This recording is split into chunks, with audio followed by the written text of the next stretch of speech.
campaign, this is probably going to be the longest address I've given, but for the most part, I just speak to regional political clubs and whatnot, which is talking about 5 minutes or so. So this is fun for me. This gives me a chance to be a little more detailed in the way I see politics and the reason I'm running. So without further ado, well, my name is John Wood, and I am running for the 43rd Congressional District seat, which is currently occupied by Congresswoman Maxine Waters. Don't know if you're familiar with her or not.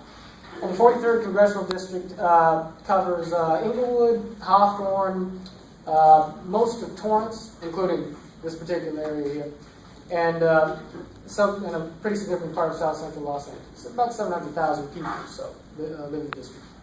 And I am a person who's been interested and engaged in politics for a long time. I was active in high school, going to demonstrations and rallies against the Iraq War, for this cause, for that. As I went along, I did phone banking and, door-to-door canvassing for different candidates, different campaigns. Finally got to the point where I decided, I think I would sort of like to throw my hat in the ring as a candidate myself, Now, there are a couple people in the room who know me, know a little bit about my politics. I used to be a Democrat, I'm a Republican now, but my views on a lot of things haven't really changed too terribly much. I supported, just so you know, I supported President Obama in the 2008 campaign. Went door to door for him, knocking, raising money, so on and so forth. And the thing I really liked about the president's political message, beyond any of the individual policy bullet points, was that we had a guy who was coming along who believed in a type of politics that was transcendent of ideology, transcendent of partisanship, really. Now, when the president became president, the ugly realities of Washington, D.C. and special interest politics sort of reared up, and as it turns out, we have not solved the issues of divisiveness in our political culture up to this point. And there's plenty of blame for that, I think, to go around on all sides. There are a lot of people who want to keep us divided as Americans. There are a lot of people who do not want us to agree on anything, Democrats or Republicans, because if you can make one group of people hate another group of people, that group of people becomes much easier to control. I mean, that's not to say that there are not legitimate differences between the parties. There are. But our democracy would function much more efficiently if people had the motivation and if people have the objectivity to be able to look at one another, Democrats or Republicans, conservatives or liberals, and really understand, I think, the humanity behind our relative views. That's not what talk radio encourages. That's not what cable news encourages to a significant extent. It's not to say that they're not thoughtful people on talk radio and thoughtful people on cable news, but division makes money. Acrimony makes money. But the interesting thing is, a lot of times we find this, the different sides will talk about, the founding fathers would have been on our side. The Constitution says this. The Constitution says that. It's American to support universal health care. No, it's American to support lower taxes. But I think a lot about what the founding fathers would make of our politics today, what our real historical legacy is relative to our current politics. But when I go back and I study these things, what I recognize and see is that if you look at some of the things the founding fathers said, the founding fathers didn't agree on a lot of things. But they did tend to agree on the fact that no matter what side of an issue you are on, ideology is a poisonous thing. John Adams, Thomas Jefferson, James Madison, they believed in reasoned and thoughtful, dispassionate debate. Not that they weren't passionate, but in a form of political debate that sought truth rather than just winning politically. John Adams said at one point, he said, ideology is a systematic way for people to go around with confidence. In a more terse moment, he said, ideology is the science of idiots. George Washington, this is a piece of trivia for you. Somebody asked me, who is our only independent president? The answer is George Washington.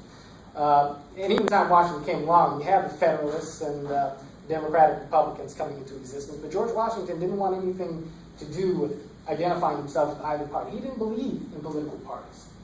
Now, I'm a member of a political party. I assume maybe most of you are, although I don't know. The independent group in our political demographic is growing faster than Democrats or Republicans.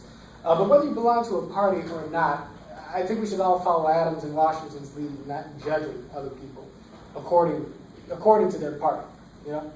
And it's the thing that dismays me about our politics currently, the fact that we have the tendency to do that. You know, I look at the Tea Party movement, and I agree with a lot of what the Tea Party has talked about.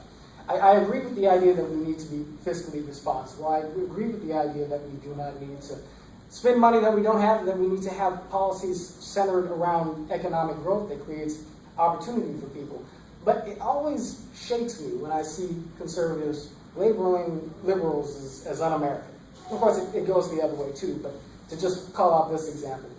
You know, very often conservatives will look at Democrats and liberals and say, well, hey, now these are people who want to expand the scope of government. They want to control and micromanage our lives from Washington, D.C. and Sacramento, and do all these things to obliterate our freedoms. That's not American. That's Russian. That's socialism. That's communism. This, that, or the other. And look, I'm not trying to say that Tea Parties don't have some good points. Again, I agree with a lot of what they say. But let's not go calling people un-American. You know, it's interesting. If you look back at the debate over the Constitution when it was originally written, James Madison and Patrick Henry went back and forth like cats and dogs over the Constitution. Patrick Henry did not like that document. He said at one point, and I paraphrase, he said, to vest so much power in a central authority, I tell you, it stinks of tyranny. It stinks of monarchy. You know? This is Patrick Henry talking about the people writing the Constitution. That modern conservatives, take the banner up as upholding and defending. I'm not saying they do or don't. What I'm saying is that obviously it wouldn't have been correct for Patrick Henry to accuse James Madison of not having been an American. It wouldn't have been correct for the founding fathers who opposed the Constitution to have looked at the people who were establishing it as not being American. This debate between the proper scope of government, no matter what side you fall on it, is a debate that has been with us since the beginning of our nation, since the beginning of our history. So I think it's a debate that needs to continue, and I have definite views on it. But it doesn't serve us if we immediately run towards alienating and vilifying the other side in the effort to do that. Everybody has a stake, and everybody has a share in the history of America, and the legacies that both liberals and conservatives pull from since the beginning of this country. And so it's important that we know where each of the other side is coming from.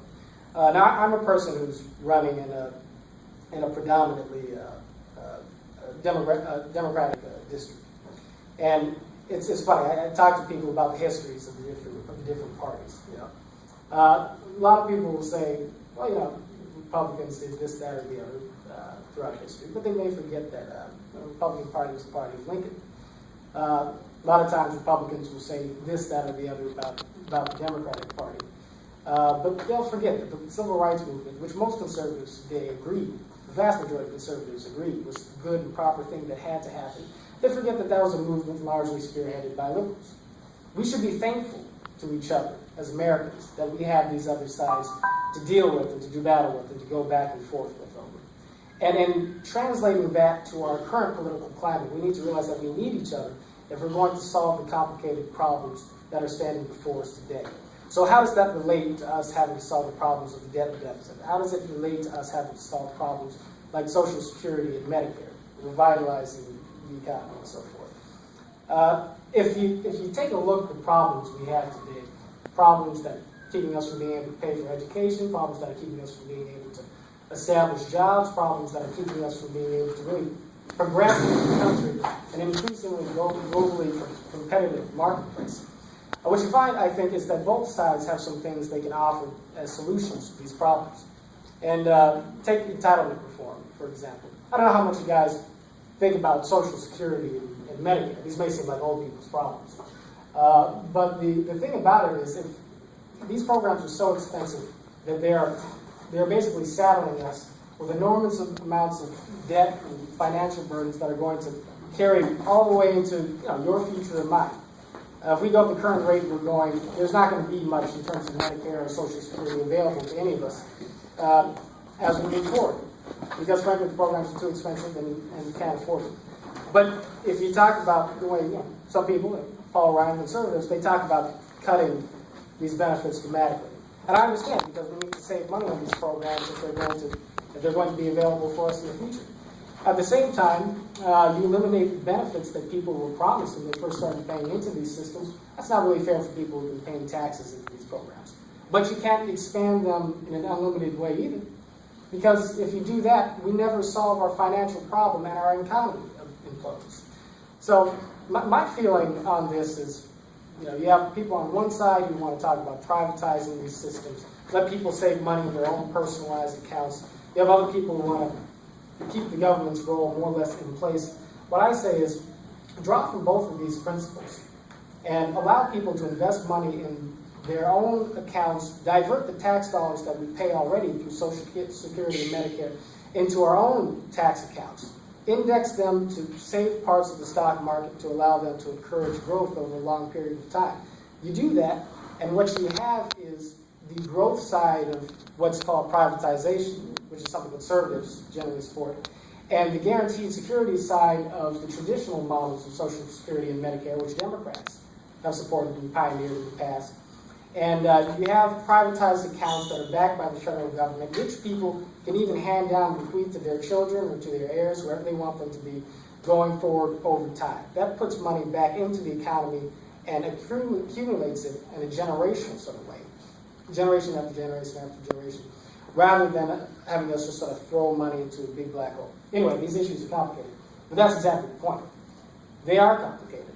And if we don't understand where the two sides are coming from, in our political discourse, we're never going to get to a point to where we can arrive at common sense solutions. Or take immigration, for instance.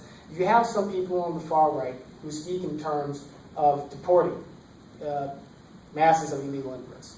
Now, I don't think that's practical. I don't think it's moral either. You can't deport 12 million people, but even if you wanted to do that, you can't tear apart American families that way. I do say American families. A lot of these kids were brought here from across the border when they were too young to have any say in the matter, have grown up and have looked at themselves as Americans, and are Americans for all intents and purposes, except for the fact that they have not gotten to a point to where they, because they were brought here against their will, they have not been conferred citizenship. Aside from that, this is their home, this is their country. But on the other side, you have people who, on the far left, who seem to advocate an open border policy, or who securing the border is not a priority.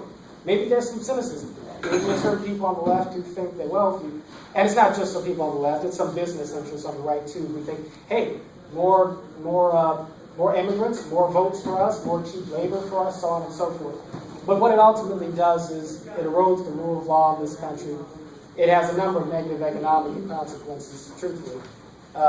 And there are a number of ways in which having an open border is just a problem. So I'm encouraged by the fact when I look at a guy like Marco Rubio, I see the fact that he's trying to find a middle ground. He's trying to say, let's secure the border and give people who are already here, who've come here for the best of reasons, and who love this country and who are working for this country, an opportunity to establish themselves as citizens. And you have to go through a process, maybe serve in the military or get a certain amount of education. I mean, whatever the road to citizenship is, let it be there. I'm happy Rubio's taking that stand. But it looks like they might shoot it down in Washington. Why are they gonna shoot it down? You got certain people on the right, again, who don't want to give an inch. You got certain people on the right who don't want to give an inch in terms of allowing, I think, a realistic pathway to citizenship. For people who, again, in my opinion, for the most understandable reasons, came to this country illegally.